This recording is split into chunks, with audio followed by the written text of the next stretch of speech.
PNP and NPN transistor 1. NPN has higher electron mobility than PNP. Therefore, NPN bipolar transistors are often more favored than PNP transistors. 2. NPN is easier to create from silicon than PNP. 3.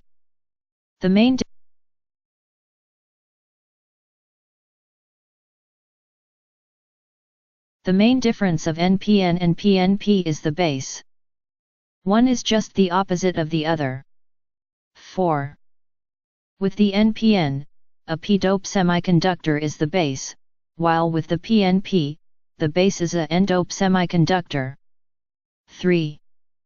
Electronic and static electricity. Electronic electricity I, this is electricity in motion. 2. It involves flow of electrons. 3. It has high voltage. Static electricity, I, this is electricity at rest. 2. It does not involve flow of electrons. 3. It has low voltage.